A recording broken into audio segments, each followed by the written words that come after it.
Hoje trataremos um pouco sobre a questão do ativismo judicial no tocante à sua teoria geral.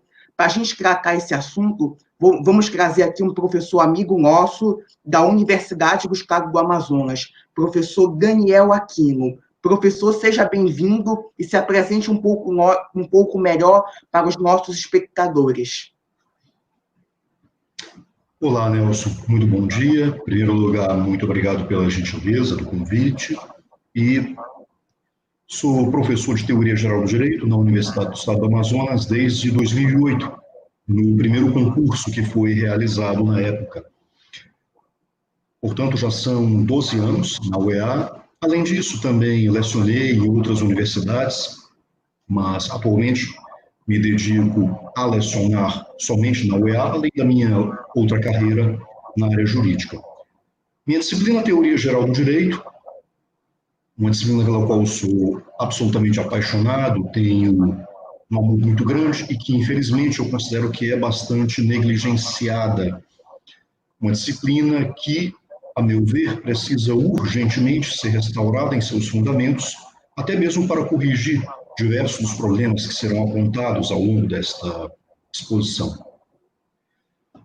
Tenho muito orgulho de fazer parte do corpo de professores docentes da UEA, um corpo que tem uma alta qualificação dentro das universidades amazonenses, e, de minha parte, tenho um imenso prazer em lecionar, gosto muito do contato com os mais jovens, da transmissão de conhecimento, a qual tento fazer dentro das minhas possibilidades e acredito que consigo cumprir razoavelmente bem a minha função. Bem, e de resto, eu quero dizer que é sempre uma oportunidade pela qual sou grato de expor as ideias, principalmente a respeito de problemas tão atuais, como a própria questão do ativismo judicial. Espero também que sirva para aclarar mais para algumas pessoas, principalmente aqueles que não são da área jurídica, sobre o que é o ativismo e vários dos problemas que estão ocorrendo em razão de seu abuso, de seus excessos. Maravilha, professor. Então, antes que a gente comece a aula, o senhor pode nos acompanhar numa oração muito rápido? Pois não. Em nome do Pai, do Filho e do Espírito Santo. Amém. Pai nosso que estás no céu, santificado seja o vosso nome, venha a nós o vosso reino, seja feita a vossa vontade, assim na terra como no céu. O pão nosso de cada dia nos dai hoje, perdoai nossas ofensas, assim como nós perdoamos a quem nos tem ofendido, não nos deixeis cair em tentação, mas livrai-nos do mal. Amém. Ave Maria, cheia de graça, o Senhor é convosco, bendita sois vós entre as mulheres, bendito é o fruto do vosso ventre, Jesus. Santa Maria, Mãe de Deus, rogai por nós, pecadores, agora e na hora de nossa morte. Amém. Nossa Senhora de Fátima, rogai por nós. Santa Catarina de Sena, rogai por nós. Em nome do Pai, do Filho e do Espírito Santo. Amém. Então, professor Daniel Aquino, a gente sabe que, da moderna teoria do direito constitucional, pela Revolução Francesa, Montesquieu consolidou a teoria da tripartição dos poderes, subdividindo os poderes em executivo, legislativo e judiciário, todos eles com uma função típica e atípica. Porém, percebemos que, com o pós-positivismo, essas funções foram um pouco bagunçadas pelo ativismo judicial, além do mais, já atacaram um pouco questões fulcrais no tocante a pautas conservadoras, morais e cristãs, como a questão da abominação do aborto, do casamento homoafetivo e da ideologia de gênero. Então, é com o senhor, professor. Afinal, o que é o ativismo judicial? Bem, em primeiro lugar, é preciso sempre esclarecer que raramente uma ideia apresentada, ela é uma ideia nova. E é um ponto que sempre cabe esclarecer a diferença entre quando uma ideia surge no horizonte histórico e quando ela, de fato, apresenta um impacto dentro do seu meio. A ideia da divisão de poderes como mecanismo de equilíbrio para se impedir abusos do poder público a rigor, ela é algo muito mais antigo. Aristóteles formulou teorias sobre isso. Todavia, é justamente como você colocou, Nelson, com Montesquieu, que a ideia vem à tona com toda a sua força. Este é um ponto que, inclusive, até o professor Olavo de Carvalho ele diferencia bem numa aula, num curso dele sobre autoeducação. Ele menciona, por exemplo, o Giambattista Vico e sua filosofia da história, que uma coisa é quando uma ideia é lançada e outra coisa é quando ela forma uma atmosfera de impacto. Ora, Giambattista Vico lançou sua filosofia da história, seu historicismo, e ninguém deu a mínima na época. Ele morreu e ninguém ligou. Somente muito depois que a filosofia da história, o historicismo, foram desempenhar um papel de imensa relevância no mundo das ideias. E você pode dar uma série de outros exemplos. A poesia de Emily Dickinson, em sua vida, foi praticamente obscurecida. Somente depois que ela faleceu, bom tempo depois, é que se descobriu o valor daquela poesia, e hoje em dia ela é considerada, sem dúvida alguma, a maior poetisa, certo? Ou seja, a maior poeta mulher do sexo feminino nos Estados Unidos, e alguns até mesmo consideram a maior poeta de qualquer dos gêneros, dentre os grandes escritores norte-americanos. Muito bem. Então, como estava sendo dito, a partir de Montesquieu, a ideia da divisão de três poderes ganha muita força. E quando da formação da República Norte-Americana, nós vamos ter aí esta divisão de poderes em que haverá um Congresso que, por votação indireta, escolherá um presidente. Atualmente, essa votação direta continua através dos delegados.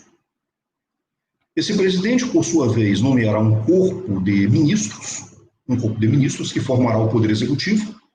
George Washington, o primeiro presidente dos Estados Unidos, é considerado o criador do chamado sistema de gabinete, ou seja, um poder executivo assessorado por ministros, ou que eles chamam lá de secretários, em pastas específicas.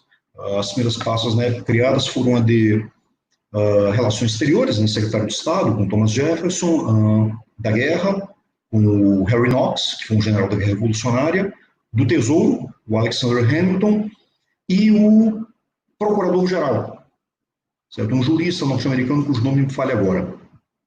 Embora até houvesse uma previsão de referendo dos nomes pelo Congresso, depois, com o tempo, acabou sacramentando-se praticamente uma espécie de homologação, sem maiores dificuldades. E, além disso, um poder judiciário também, que, a partir do início do século XVIII, com o surgimento da ideia do controle de constitucionalidade, passou a ter uma relevância que seria cada vez maior ao longo do tempo. Basicamente, a ideia é que, dentro das suas funções precípuas, o executivo administra, o legislativo legisla e o judiciário julga. O que não é muito diferente daquilo que nós aprendemos, daquela função esquemática que é ministrada nos bancos escolares. Nem falo dos bancos escolares de direito, estou falando aqui dos bancos escolares mesmo. Lembrando aqui, estou me referindo às funções precípuas ou funções principais, porque, como nós sabemos, eventualmente o legislativo também pode julgar, o judiciário pode administrar e o executivo pode legislar. Mas em relação às funções principais, a divisão é esta. Ora, uma vez que o judiciário passa a fazer o controle de legalidade maior ou de constitucionalidade das leis, é evidente que o Poder Judiciário terá um impacto no processo legislativo. Então, ele já não será meramente um aplicador de leis. Ele também terá a prerrogativa de dizer quais leis podem ser aplicadas dentro de um ordenamento jurídico. Quais leis são, como se diz em direito, são válidas. Lembrando aqui que a estrutura de um sistema normativo ela é piramidal. Dentro daquela famosa pirâmide kelseniana, na verdade, é kelseniana em termos, um aluno e assistente do Kelsen elaborou isso melhor, mas depois a gente acabou associando a ideia ao Kelsen, enfim. Mas o fato é que há uma estrutura piramidal no ordenamento jurídico que é encimada pela Constituição Federal. Abaixo dessa Constituição, você vai encontrar uma série de outros diplomas normativos. Você encontra as leis ordinárias, você encontra as leis complementares, você encontra os decretos, você encontra as diversas portarias, regulamentos, etc. Há também a questão dos tratados sobre se estariam no mesmo nível constitucional ou abaixo dele, o que varia um pouco, dependendo da questão do se diz respeito ou não a direitos humanos no Brasil, mas isso não é assunto para agora. O fato é que essa estrutura hierárquica ela é fundamental. E há aquele exemplo muito famoso que é atribuído ao Hans Kelsen, em que um sujeito é parado por um guarda de trânsito. E o guarda de trânsito diz a ele, olha, você está ultrapassando o limite de velocidade, que é 60 por hora, você estava 80, tome aqui uma multa. E o motorista começa a questionar o guarda de trânsito. Ah, mas de onde vem sua autoridade? De onde é que vem esta multa? Com base em quê?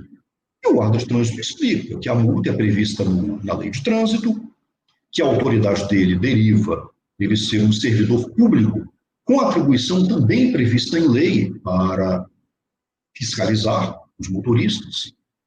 E continuam os questionamentos do transeunte, do motorista, sobre de onde vem a legitimidade, ou melhor, a validade dessas leis.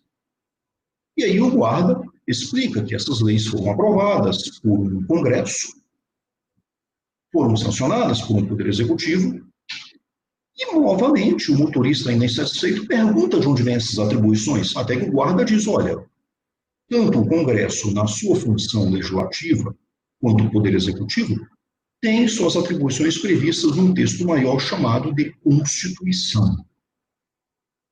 Evidentemente, esse é um diálogo totalmente fictício, nós realmente não podemos sequer imaginar esta hipótese de um guarda parar no meio de seus afazeres para explicar a um motorista imprudente todo o regramento, toda a estrutura hierárquica de diplomas que estão dentro do sistema normativo. Mas, rigorosamente falando, esse é o exemplo que costuma ser atribuído. Ou seja, uma estrutura hierárquico-piramidal. E se uma lei, se uma norma não está dentro dessa estrutura, o que acontece? Ela é considerada inválida. Ela é considerada como atingida no plano da validade. As normas jurídicas têm diversos planos. O plano da existência, o plano da validade, o plano da vigência, o plano da eficácia, o plano da legitimidade. Não cabe aqui também explicar cada um desses planos, mas tão somente dizer que o plano da validade significa isso. O que é uma validade? Resposta. Dizemos que uma lei é válida quando ela está adequada àquela estrutura hierárquico-piramidal. Ela ingressou no ordenamento jurídico em obediência aos mecanismos previstos nessa estrutura e seu conteúdo é compatível com o conteúdo dessa estrutura. Por isso que uma lei inconstitucional, ela é considerada inválida. Se o legislador aprova uma lei inconstitucional, ele criou aí uma norma que não está adequada à lei maior. Deixando bem claro, a invalidade não se resume ao exemplo da inconstitucionalidade.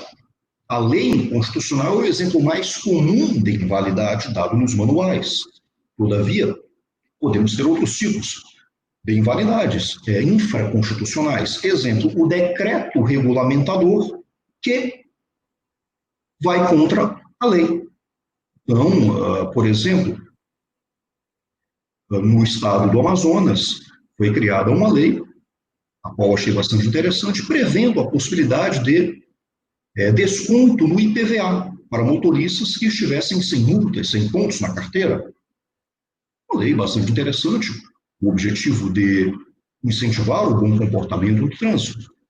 Mas, na época, foi proposto um decreto que previa o seguinte, que para o cidadão fazer jus ao benefício da lei, não bastava ele estar com 0 pontos na carteira. Ele precisaria não ter dívidas de perante o fisco da IPVA.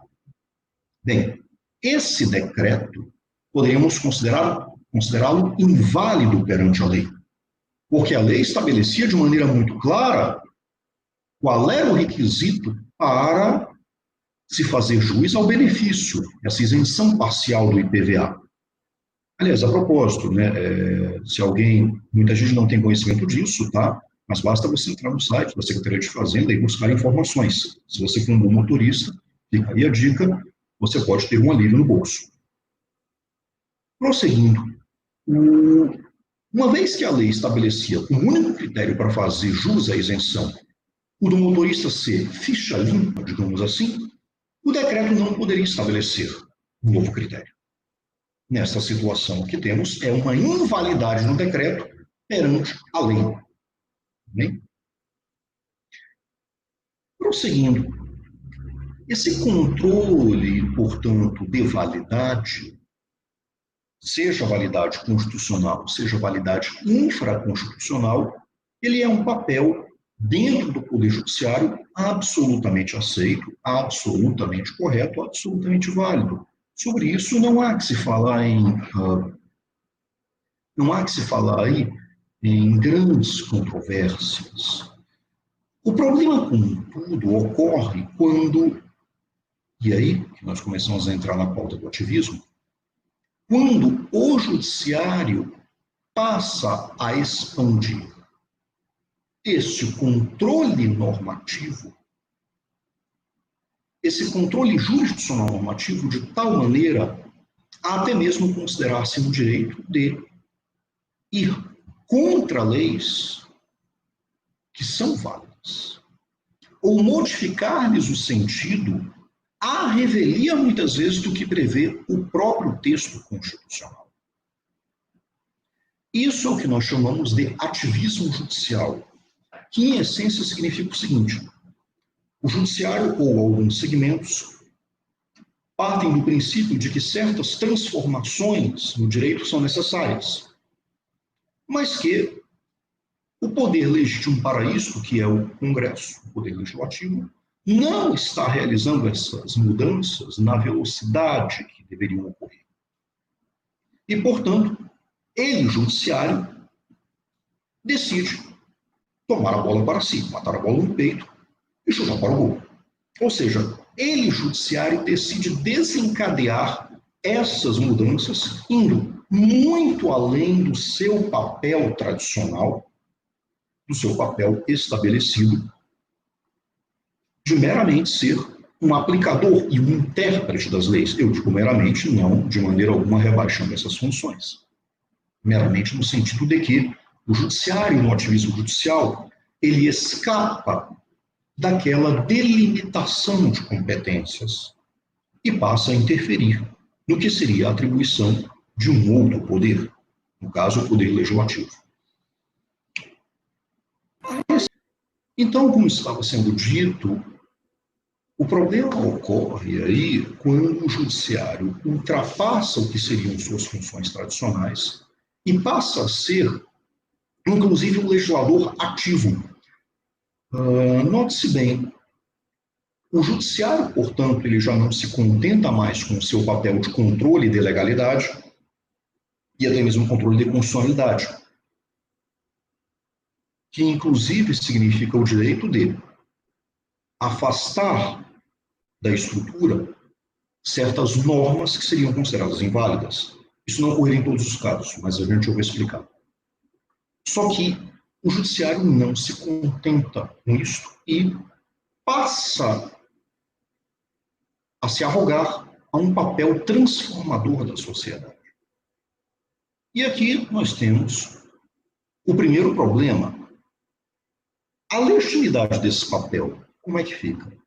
Porque se a teoria dos freios e contrapesos e da separação de poderes foi estabelecida justamente para que não houvesse abusos da parte de nenhum dos poderes e que eles pudessem se autocontrolar ou controlar-se numa estrutura circular, quando um deles ultrapassa a sua atribuição normal, nós estamos aí diante, muitas vezes, de uma situação que dá margem para abusos. Então, por exemplo, nós temos mecanismos que permitem o executivo legislar? Sim, temos. Só que esses mecanismos, muitas vezes, foram utilizados de uma maneira muito abusiva. O antigo decreto-lei, ou depois a medida provisória, em vários momentos históricos foram utilizados de maneira a que o executivo praticamente dispensava o papel do legislativo. Em se tratando, por exemplo, de matéria tributária, uma matéria bastante sensível, grande parte da legislação brasileira é feita de medidas provisórias, cuja iniciativa vem da Presidência da República e somente depois é submetida ao Congresso.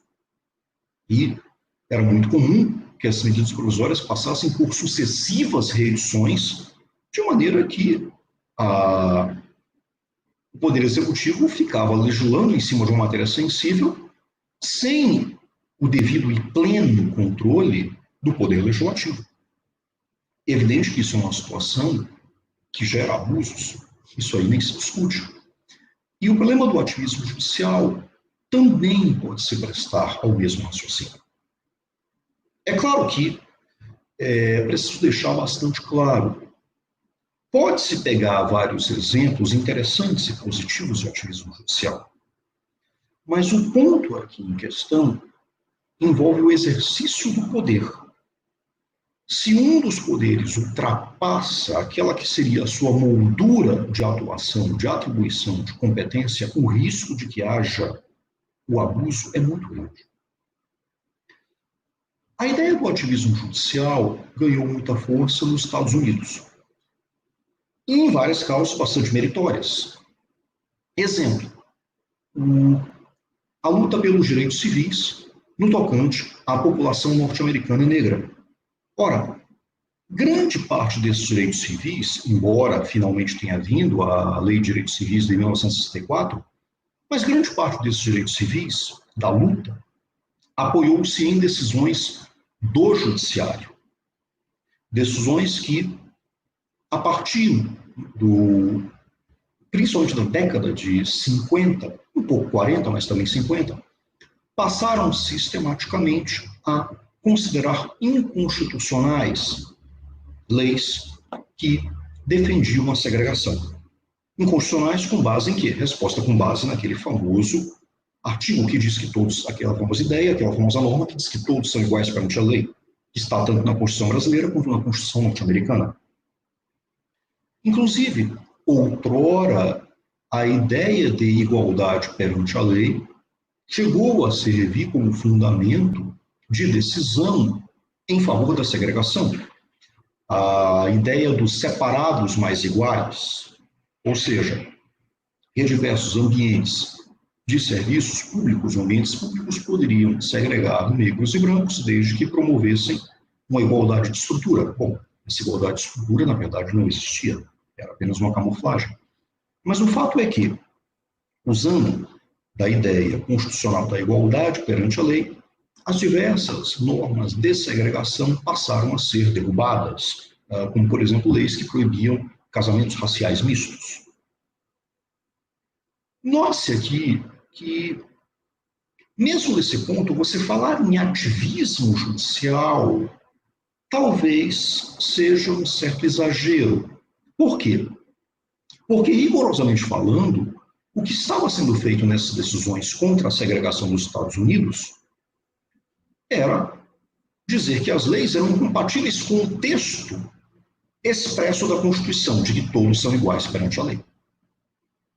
Ora, quando o judiciário, como nós já vimos, exerce o controle de legalidade, de constitucionalidade, e expurga certas normas que são incompatíveis com as normas superiores, notadamente a Constituição, ele está ainda dentro da sua atribuição tradicional.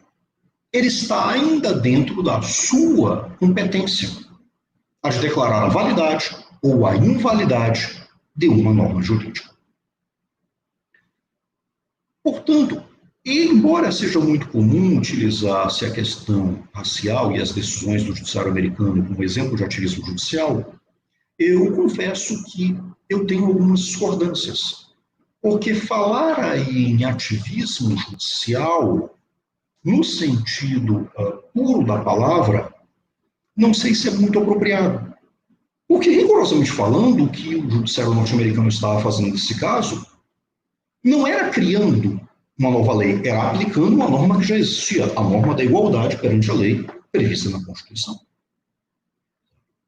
E uma norma que está ali absolutamente expressa. Repita-se, todos são iguais perante a lei.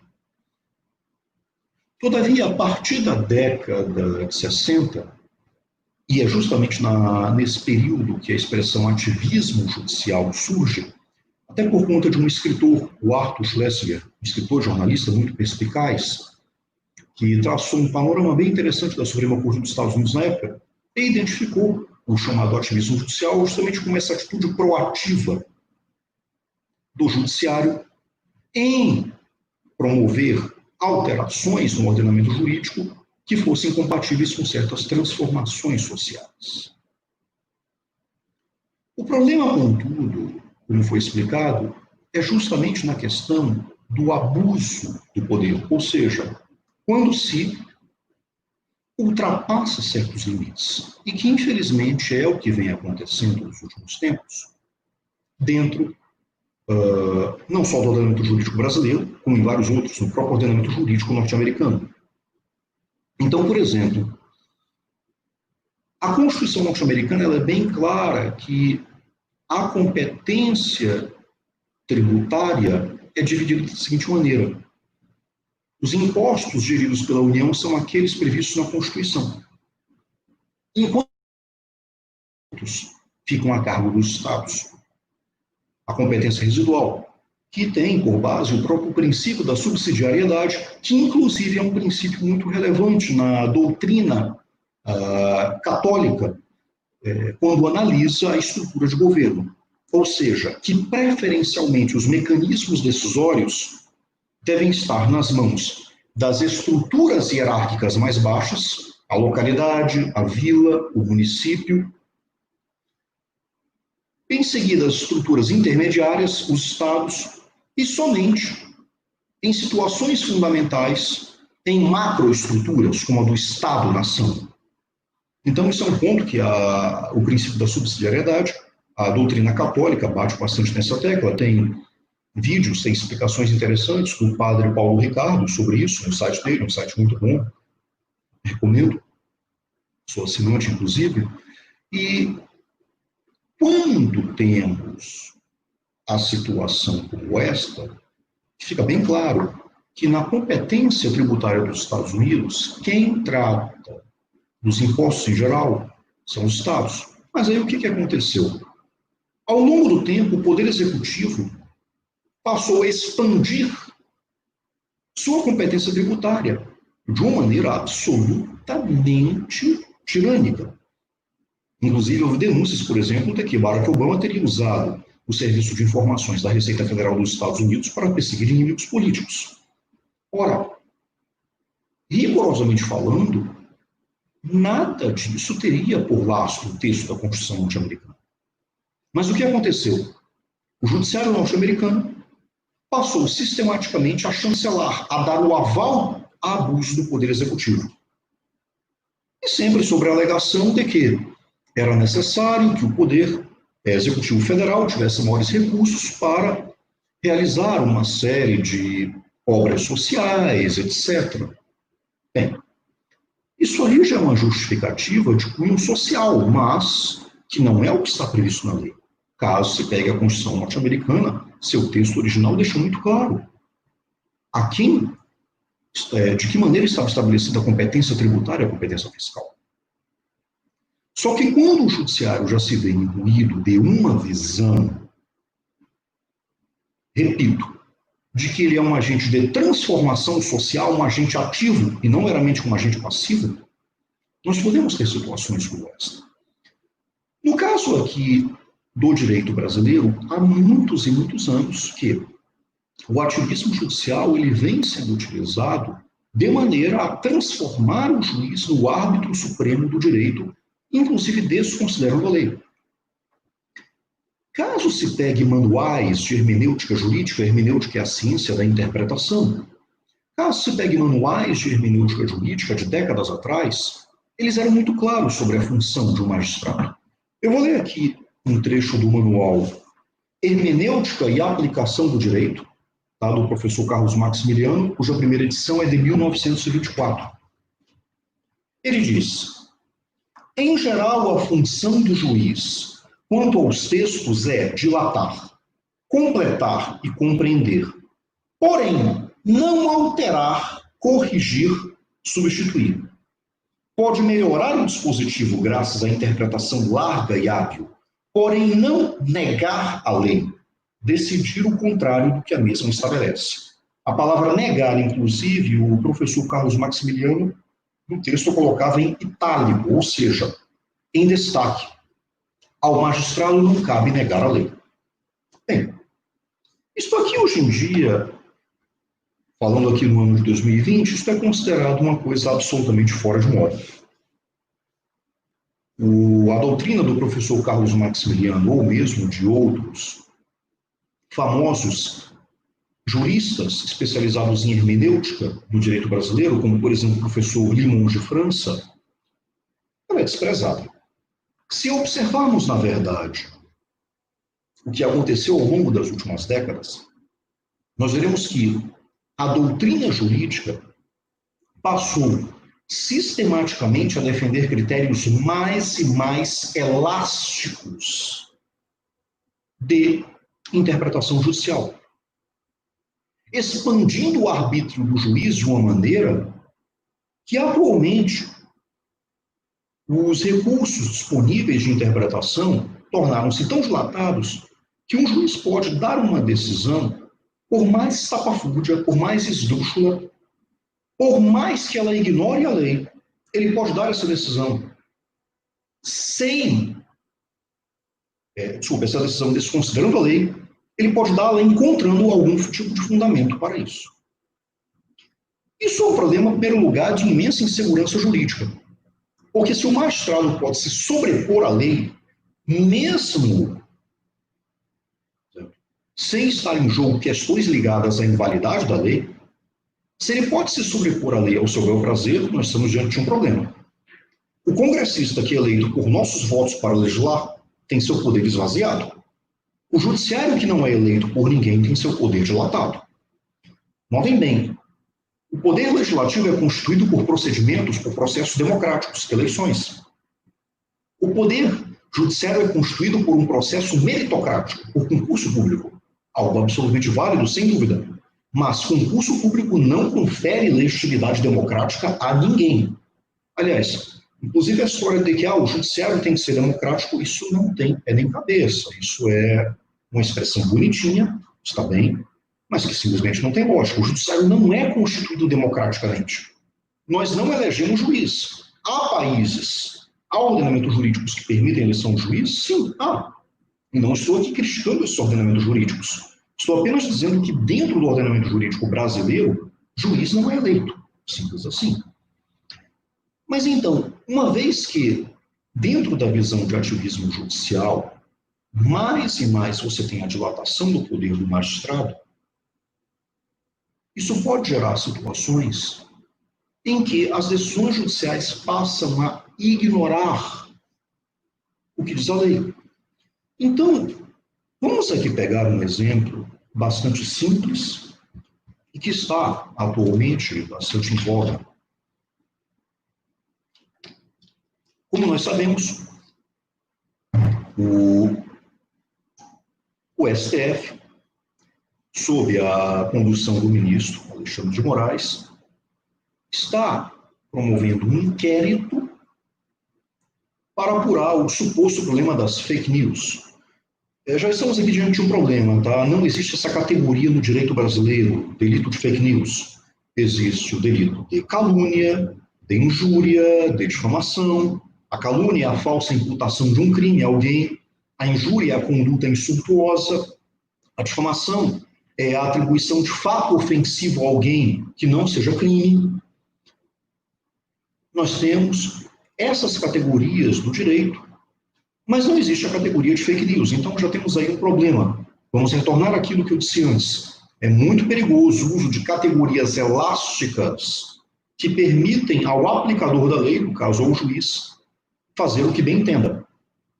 Pessoas que são meros críticos do governo, que não se comprovou nenhum tipo de envolvimento com disseminação de notícias falsas, pessoas que, ao contrário, deram notícias relevantes, verdadeiras, e mostrando a cara, ou seja, sem correr no anonimato, essas pessoas tiveram suas casas invadidas pela Polícia Federal, com ordem judicial, tiveram computadores apreendidos, algumas delas foram conduzidas à delegacia, ficaram presas, tem gente que ainda está preso, mas até agora a conexão dessas pessoas com eventuais notícias falsas simplesmente não foi comprovada. Tem. Mas qual seria, afinal de contas, a validade desse inquérito? Afinal de contas, a atribuição investigativa é da atividade policial e, dependendo de algumas interpretações, também do Ministério Público. Isso aí já entra numa outra polêmica que eu não vou adentrar agora, não é motivo, não é cerne da nossa questão. Mas, uma coisa é certa, judiciário, como regra, não investiga. Se é assim, se o juiz toma conhecimento de um determinado delito, o que ele faz? Ele oficia a autoridade competente. Ele oficia ao Ministério Público, por exemplo. Mas não foi o que aconteceu. O STF iniciou por conta própria um inquérito. E com base em quê? Com base, supostamente, no regimento interno. Ora, senhores, mas o regimento interno do STF não embasa esse inquérito. Vamos aqui colocar o artigo 43 desse regimento, que é justamente aquele que está sendo alegado para o uso do inquérito. E façamos aqui uma interpretação semântica desse artigo.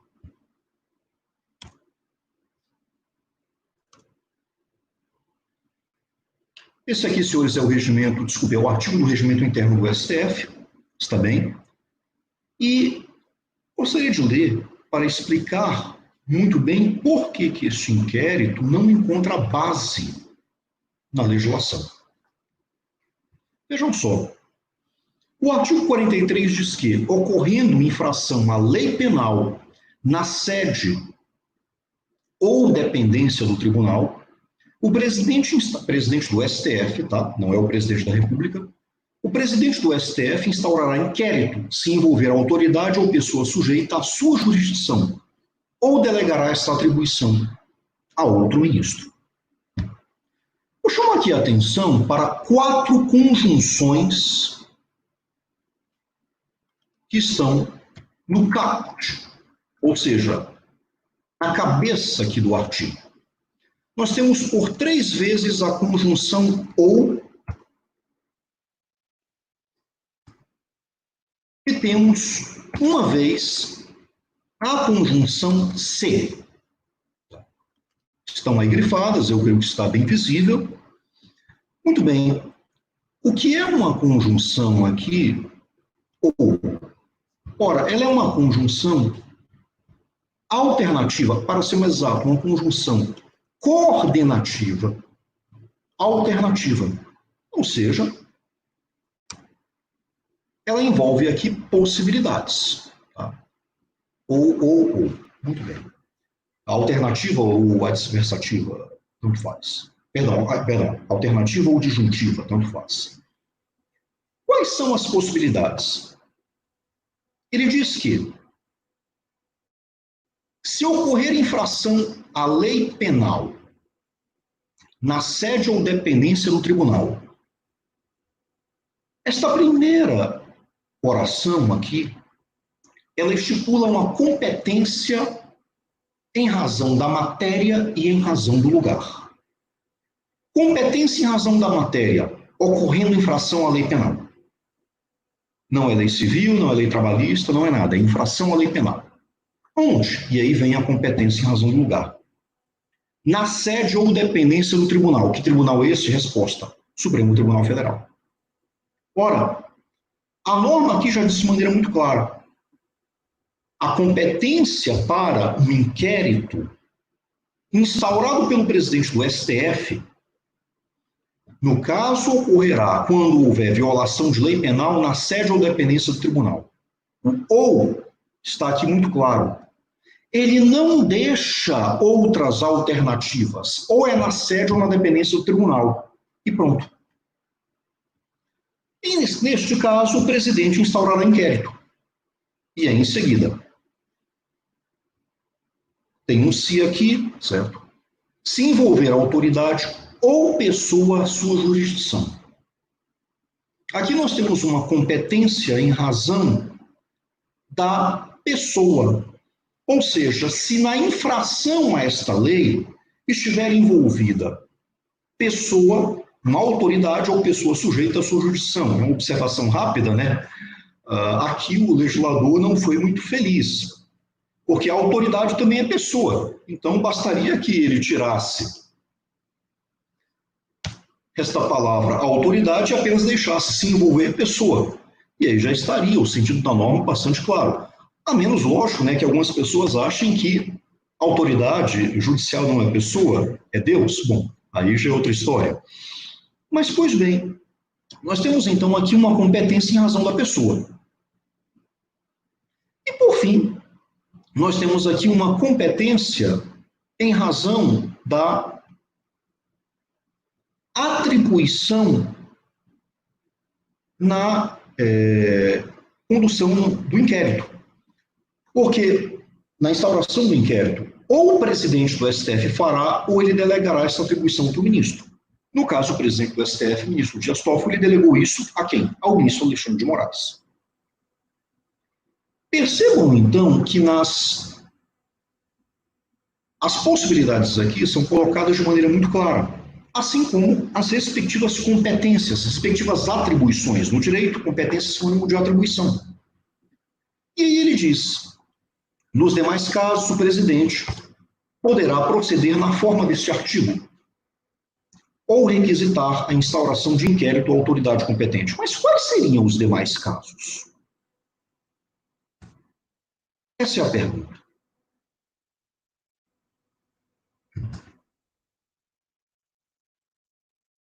Que demais casos seriam estes?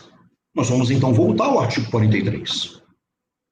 Demais casos significa o seguinte, significa que há outras possibilidades que não aquelas previstas no caput do artigo. Isso aqui, senhores, é o caput. Isso aqui é o parágrafo.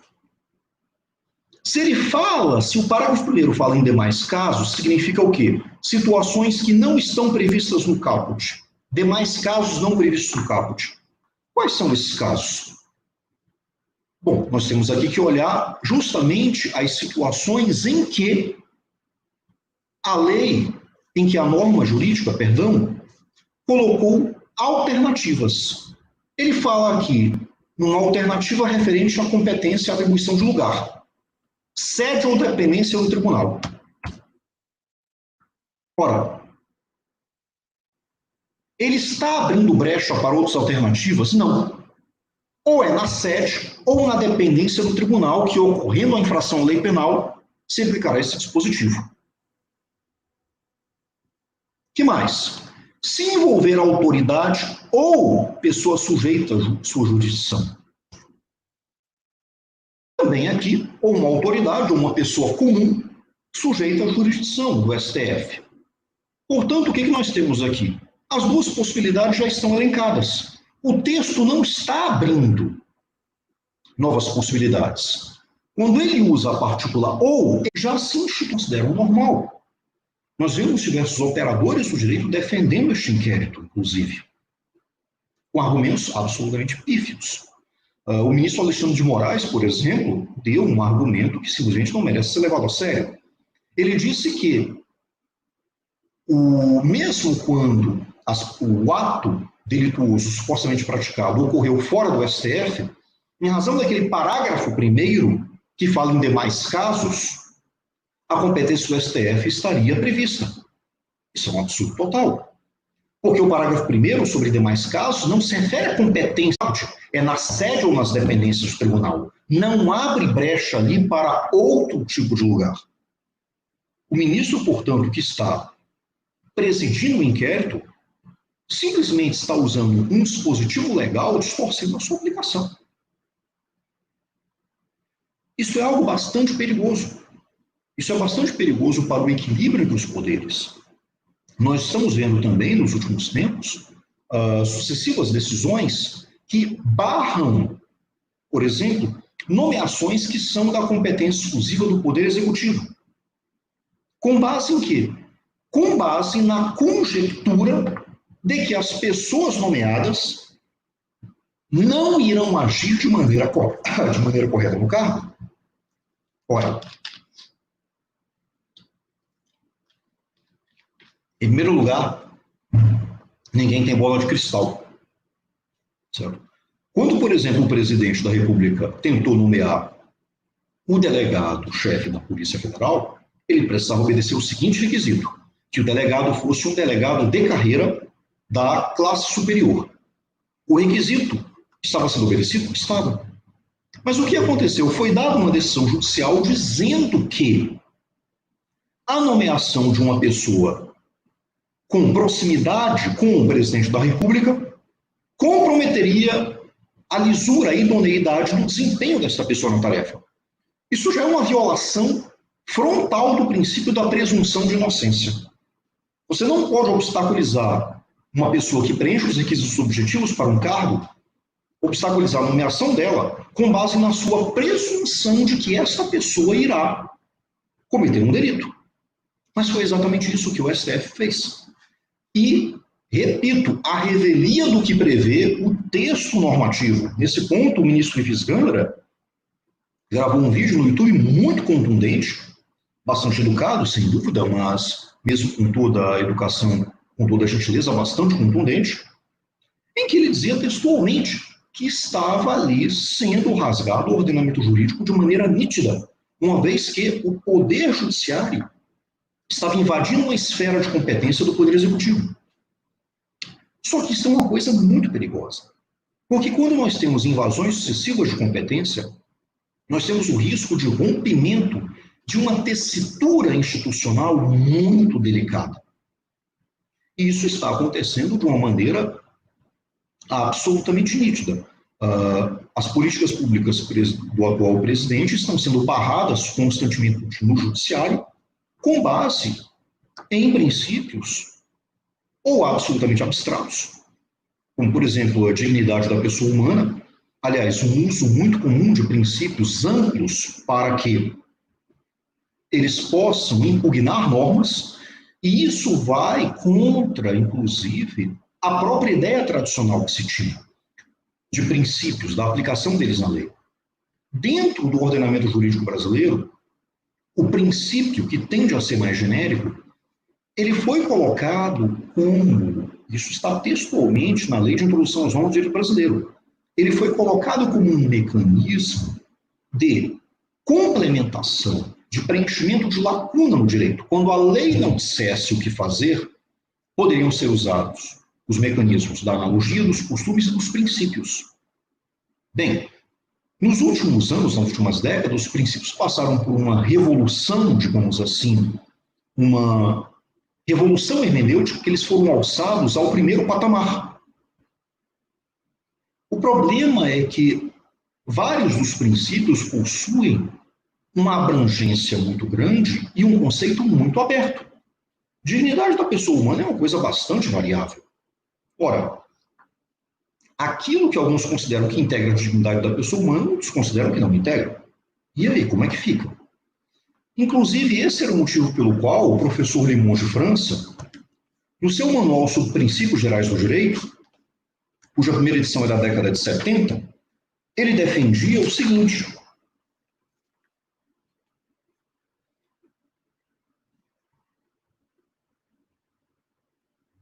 que deve-se adotar na ordem da aplicação dos princípios a regra da generalização crescente. Ou seja, os princípios mais específicos devem ser aplicados primeiro e, posteriormente, os princípios mais genéricos. Aliás, uma regra de hermenêutica jurídica é que a norma mais específica prefere a norma mais genérica. Ou seja, a norma mais específica deve ser aplicada justamente em detrimento da norma genérica. Isso é uma coisa que vem sendo sistematicamente ignorada. Um exemplo bastante interessante foi o seguinte: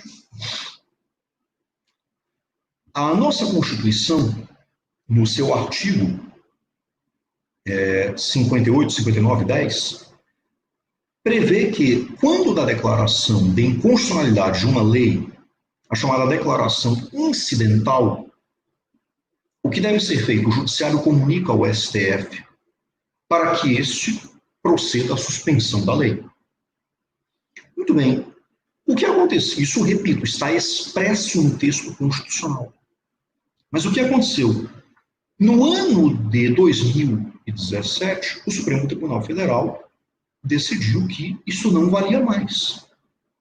E que a declaração de inconstitucionalidade feita pelo Supremo Tribunal Federal teria valor por si só, no que foi chamado de abstrativização do controle constitucional difuso.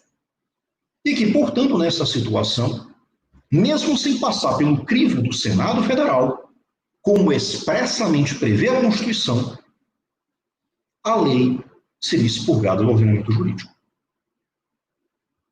Volto a dizer, a esta regra que foi retirada, que foi invalidada, ela consta textualmente da Constituição.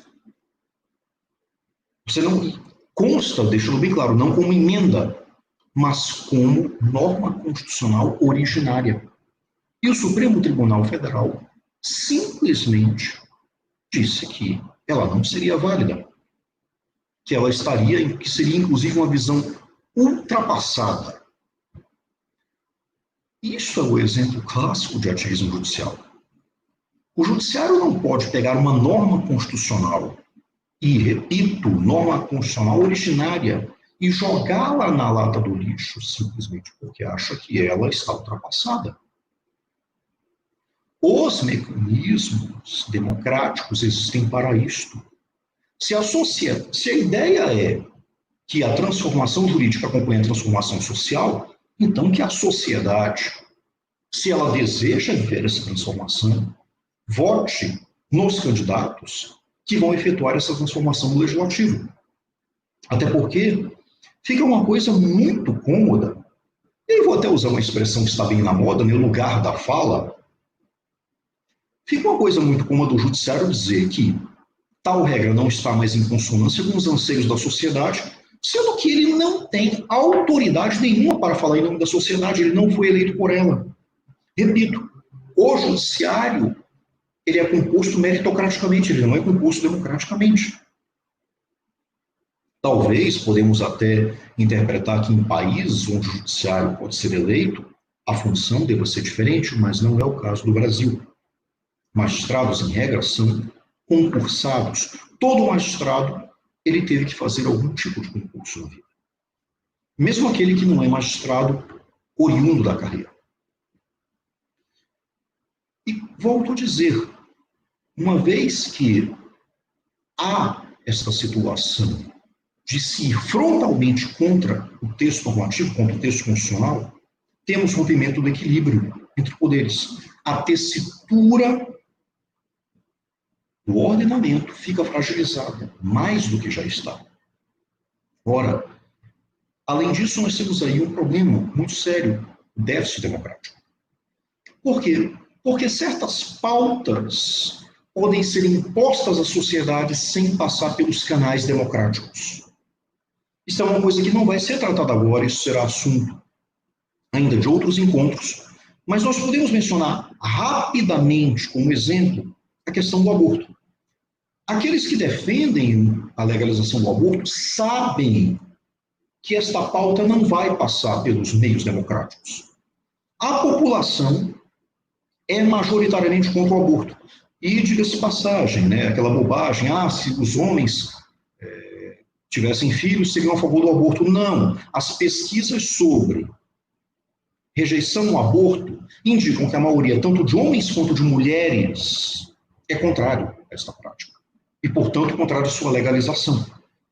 Ora, uma vez que aqueles que defendem esta pauta sabem que não terão êxito pelos meios legitimamente democráticos, o que fazem? Levam a demanda ao judiciário. E o judiciário, então, arrogando-se a interpretar os supostos anseios da sociedade, da qual ele não é representante legítimo, ele não foi eleito, o que ele faz, na verdade? Ele não representa o anseio da sociedade, ele representa o anseio de um grupo que está defendendo aquela pauta. E eis que, de repente, aquela pauta é imposta pelos meios judiciais e antidemocráticos a um país inteiro. Ninguém votou naquela ideia, ninguém votou nas pessoas que defenderam aquela ideia, ninguém votou na aprovação daquela ideia, mas eis que agora ela está valendo para todos e quem não cumprir irá arcar com todo o peso da lei. Isto é algo gravíssimo. Isto é algo absolutamente grave. A própria ideia de ditadura do judiciário, na frase que é atribuída a Rui Barbosa, a pior ditadura é a do judiciário, porque contra ela não há como se recorrer. A ditadura do judiciário fica instaurada. Por quê? Porque essas pautas, elas acabam sendo inseridas à revelia do processo democrático. E os grupos que pretendem impor essas pautas, ao invés de trabalhar junto à população no convencimento democrático, sabem que não serão capazes de fazer isso, eles optam pela via autoritária. Eles optam justamente pela via do judiciário. E nesse ponto, é lamentável dizer, mas a minha própria categoria, eu não integro o judiciário, mas integro a categoria dos professores universitários, a própria categoria dos professores universitários ou dos juristas acaba tendo a sua responsabilidade. Por quê? Porque deixam muitas vezes de ensinar o direito corretamente e passam a ensinar modismos. E aí o que acontece? Essas pautas acabam sendo impostas mediante uma infiltração dentro da comunidade jurídica, a comunidade dos operadores do direito, dos professores e, por fim, dos magistrados. E isso é antidemocrático por excelência. A categoria dos operadores do direito não tem, com perdão da redundância, o direito de decidir o que é melhor para a população, à revelia dos mecanismos democráticos. Mas é isso que está acontecendo nesse momento. O ativismo judicial infiltrou-se na doutrina do direito, na mentalidade dos professores, consequentemente na mentalidade universitária e, lógico que, inevitavelmente, na mentalidade judicial, porque juízes são formados por quem? Por pessoas que fizeram uma faculdade de direito, frequentaram um ambiente universitário, pessoas que estudaram por uma doutrina de juristas. Inclusive, o ministro Luiz Alberto Barroso, que eu mencionei, que disse que as formalidades seriam secundárias, é um dos autores mais lidos no direito. O ministro Alexandre de Moraes, que está conduzindo esse inquérito absolutamente ilegal, inconstitucional e imoral, inclusive, é um dos autores mais lidos da sua geração. O seu Manual de Direito Constitucional foi lido por inúmeras pessoas, inclusive por mim. Então, é evidente que nesta situação, aqueles que integram o Poder Judiciário estarão cada vez mais imbuídos da mentalidade do ativismo. Usando aquela famosa expressão que, do ponto de vista gramatical, nada diz, mas do ponto de vista da entonação, diz absolutamente tudo, no sentido da mentalidade que, quando enxerga a lei, a ver como um obstáculo aos seus desígnios, um obstáculo às suas vontades, um obstáculo à sua forma de pensar. A expressão é apenas esta. A lei?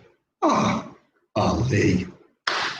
Infelizmente, esta é a maneira de pensar de muitos e muitos operadores do direito na atualidade e é a maneira de pensar de muitos e muitos magistrados que estão se tornando praticantes cada vez mais assíduos do ativismo judicial. Cabe aqui um último ponto também relevante, que é o seguinte, é que nos últimos anos a jurisprudência no direito brasileiro tornou-se muito relevante. Historicamente, os sistemas de common law utilizados nos Estados Unidos, na Inglaterra, dão um peso maior à jurisprudência do que o chamado sistema de direito romano germânico, o civil law, que é o que existe no Brasil e em países de tradição latina. Todavia, nos últimos tempos, a jurisprudência vem ganhando um papel cada vez mais relevante. Hoje em dia é inevitável que um aluno estude bastante jurisprudência ao longo do direito. Na minha época de estudante, mais de 20 anos atrás, as nossas provas eram feitas principalmente com base na doutrina. A cobrança de jurisprudência era algo que praticamente não ocorria. Tanto é que, quando estudávamos para as provas, era principalmente em cima das obras de doutrina. A própria jurisprudência, na época, era muito mais difícil de se pesquisar, até porque não havia o repositório na internet. O que havia eram obras como coletâneas, por exemplo, na Revista dos Tribunais, que eram bastante caras e de manuseio bastante trabalhoso. Acredito eu, inclusive, que o advento da internet foi algo fundamental para elevar o valor da jurisprudência no ordenamento brasileiro, na prática do direito brasileiro, até pela facilidade de sua pesquisa. Então, veja, o fato é que a jurisprudência vem ganhando nas últimas décadas um papel cada vez maior. Isso torna o ativismo judicial muito mais perigoso do que antes. Porque quando o judiciário praticava o ativismo judicial num contexto de menor importância da jurisprudência, nós podemos dizer que havia ali um controle de danos. Todavia, uma vez que a jurisprudência, que são as decisões reiteradas dos tribunais, ganha um peso cada vez maior, deixando de lado o texto da lei, o ativismo judicial poderá ter consequências muito mais nefastas, mais ainda do que aquelas que já está tendo neste momento. Tá? Bem, por hoje é isso. Até a próxima. Professor, muito obrigado a sua explicação. Muito obrigado por essa primeira parte da aula. Vamos ficar muito felizes na parte quando o senhor abordar sobre a questão do aborto, da ideologia de gênero, nas próximas aulas que vamos gravar nesta mesma série. Professor, por último, para encerrar essa aula, a gente sabe que, pelos mecanismos de check and balances, ou seja, de freios e contrapesos, o legislativo pode sustar um ato do poder executivo caso ele exorbite seu poder regulamentar. Já o judiciário pode também declarar inconstitucional uma lei elaborada pelo poder legislativo. E, como o senhor falou, a pior ditadura que existe é a do poder judiciário, de acordo com a frase do jurista Rui Barbosa. Teria como pensar nessa teoria do direito uma forma de controlar o poder judiciário na sua função típica, ou seria algo um pouco impensável? Pois não, nós entramos aqui num terreno que é bastante delicado, mas permita-me que dar um exemplo. Se não me falha a memória, foi Celso Antônio Bandeira de Mello que defendeu que, na ordem manifestamente ilegal, o direito de descumpri-la, inclusive, é um direito que deve abranger o recurso manu militari, ou seja, o descumprimento, certo? Pode, inclusive, se dar até mesmo por meios físicos. Eu me recuso a comparecer a esse depoimento. Eu me recuso a cumprir essa ordem. E até resistirei pela força. Vejam só, nós sabemos que os atos manifestamente ilegais, eles não devem ser cumpridos. Por que tem aí o manifestamente? Resposta. É porque, de fato, há uma distinção entre o ato meramente ilegal e o ato manifestamente ilegal. Rigorosamente falando, o sistema de governo, eu falo em todas as esferas, ele funciona de maneira hierárquica, certo? Então, as Forças Armadas são um exemplo mais simples. Existem as patentes, o soldado obedece o cabo obedece o sargento obedece o tenente, que obedece o capitão, que obedece o major, que obedece o tenente-coronel, que obedece o coronel, que obedece o general. Muito bem. Essa estrutura hierárquica, uma ordem dada significa que, famoso ditado, manda quem pode, obedece quem tem juízo. Ou seja, o superior da ordem e o inferior a cumpre. Muito bem, mas vamos supor que o tenente, que é um oficial, dê uma ordem ao sargento, uma ordem que contenha um certo grau de ilegalidade leve. A princípio, dentro da ideia da subordinação administrativa, esta ordem deve ser cumprida e, caso isso gere consequências, alguém faça uma denúncia dessa ilegalidade e seja apurada a responsabilidade administrativa, está muito claro, é o superior hierárquico quem vai responder. O sargento demonstrando que foi lhe dada uma ordem e que ele, por dever de hierarquia, tinha que cumprir, ele estará eximido da responsabilidade. Mas isso tem um limite. Se o tenente ordenar que o sargento torture um soldado e este sargento cumprir essa ordem, ele não vai poder alegar posteriormente que estava meramente cumprindo ordens, a obediência administrativa hierárquica para se safar.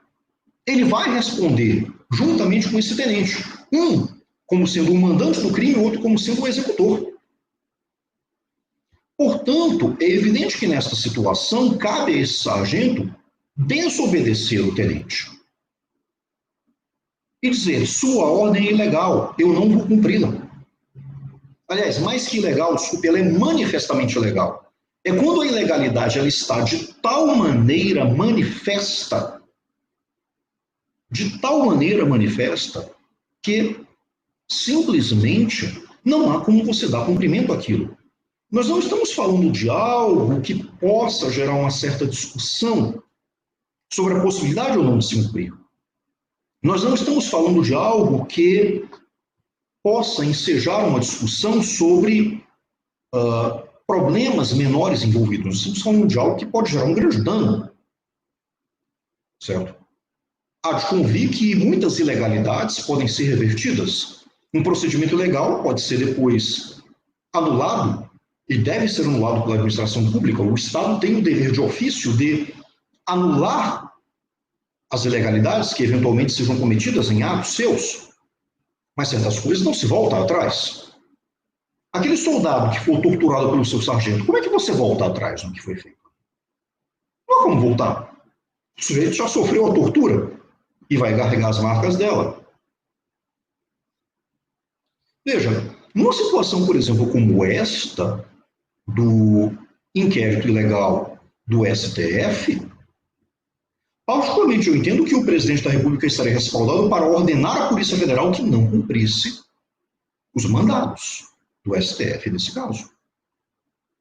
Por quê? Porque a ordem é manifestamente ilegal em razão de um inquérito que o STF está promovendo totalmente fora de sua atribuição. Veja, para se ter uma ideia do nível de ilegalidade, os advogados do jornalista Alan dos Santos ficaram sem acesso ao inquérito, só conseguiram depois de aproximadamente 30 dias. Isso é manifestamente ilegal. O direito, a súmula 14 do STF diz isso. O direito do investigado é de ter acesso a tudo aquilo que já esteja formalizado documentalmente no seu inquérito. O Oswaldo Eustáquio, até onde eu estava sabendo, os advogados ainda não tiveram acesso ao inquérito dele, ele está preso. Vejam o grau de absurdidade. Uma pessoa está presa sem que seus advogados saibam exatamente o motivo. Essas ordens de prisão, esses mandados de busca e apreensão, não deveriam ter sido cumpridos, simplesmente. Não deveriam ter sido cumpridos. Quando um poder está agindo já na total ilegalidade, a saída é justamente resistir a ele. E aí você tem, no caso aí, você acaba tendo sim uma situação que, sem dúvida alguma, tem por consequência o esgarçamento dessa tessitura do equilíbrio de poderes. Mas vamos deixar aqui bem claro. Quem está promovendo o risco de rompimento dessa tessitura não é aquele que resiste ou reclama contra a ilegalidade, é aquele que promove a ilegalidade. E nesse exato momento, certo, não há o que discutir, que o STF vem sendo justamente o órgão dentro do Poder Judiciário que mais está promovendo o risco de ruptura institucional no Brasil, que eu espero que não ocorra, mas que, sem dúvida alguma, é ele quem mais está promovendo, isso eu não tenho a menor dúvida. Muito obrigado, professor. Foi muito elucidativa a sua aula e eu reforço aqui o convite para que nossos espectadores assistam às próximas aulas desta série. Muito obrigado, professor Daniel Aquino. Até a próxima, se Deus quiser. Meu caro, até a próxima.